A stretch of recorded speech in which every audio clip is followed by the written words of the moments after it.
The book is largely about my father, who one day discovers that he can talk to the dead and heal the sick. And from that moment on, our lives totally changed.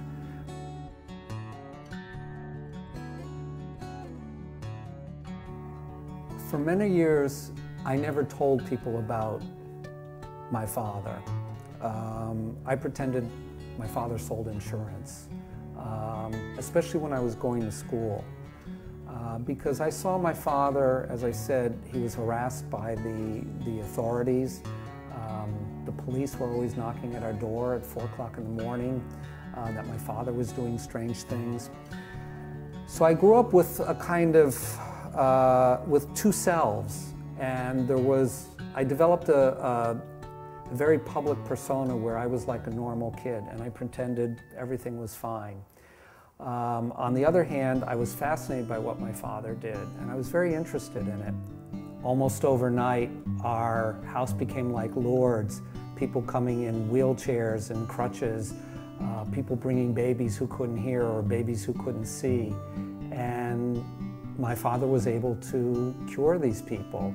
Over the years, my father healed thousands of people. Some of them he never met. He would heal them over the phone. They would call from all over the world, whether it was from Greece or Caracas. But he always asked them to write letters so that he would know how effective his healing was. And he has thousands of letters, some of which I used to base a lot of the stories in the book. Over time, as my father developed his healing methods, various spirit entities started to show up in his life. Each one had their own names, their own personalities. And they would communicate with him sometimes 3-4 times a day. My father, with the help of his spirit guides, developed a lot of different healing methods that I think, frankly, don't exist anywhere else on this planet. This was information that he would receive and record, and instructions on how to create different kinds of healing energy. My father was very interested in being empirical. He would tape record actually, most of his healings, the date, what the diagnosis was, and he used these different things like the pendulum to be able to give diagnosis actually quicker than an X-ray or a CAT scan. To me, being an artist, it was like being a magician. You were able to see things no one else could see, and you were able to take that invisible vision and make it tangible and share it with other people. It was like a magic trick.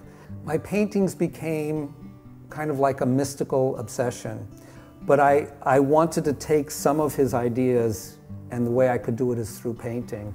And for me, the paintings happen almost in a kind of like trance state, not unlike maybe when he would be healing.